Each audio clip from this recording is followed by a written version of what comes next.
I'm going to continue my commentary of this book right here.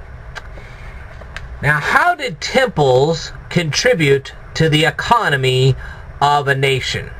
Okay, and we're talking about the Egyptian nation, we're talking about the Babylonian nation, we're talking about the Roman nation, and even the Jewish nation.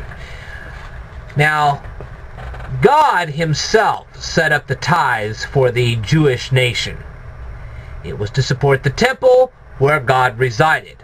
And this way, God would give guidance to the priests, who would give guidance to the rest of the population, so on and so forth.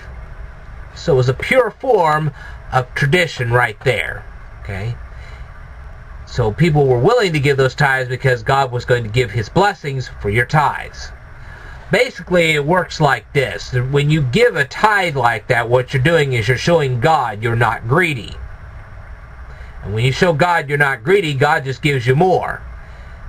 Alright? So the more you get, the more you should give.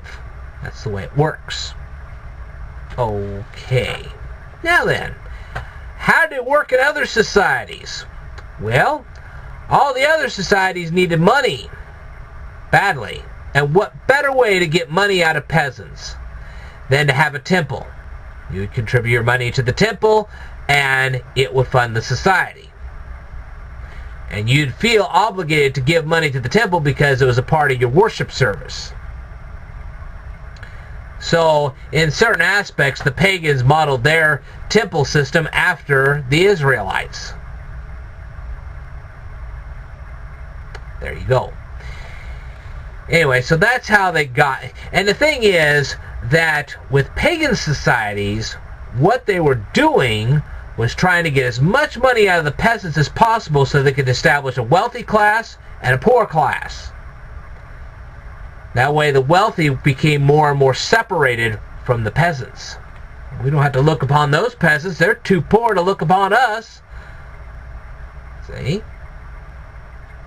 The wealthy got wealthier, and the peasants got poorer. And it was all due to the temples. Now, the thing is that there were some Jewish priests back in Jerusalem that got that idea as well. But you have to keep in mind that when it came to pagan temples, there really wasn't any God to enforce all that. At the Jewish temple, on the other hand, there really was a God. And that's where Jesus comes in. And Jesus was telling those people, you are not ripping off these peasants. God values the peasants just as much as he values the rich person. He sees everybody equally. And when people aren't treating each other equally, God himself will deal with it. And God dealt with it more than once. That's what made some of these Jewish priests mad, is because God showed up on the scene and said, look, you're not ripping these people off. I don't care what they're doing in pagan societies, you're not going to get away with it here. I think you're finally getting the picture. Okay. I will tell you more in a future video. Stay tuned.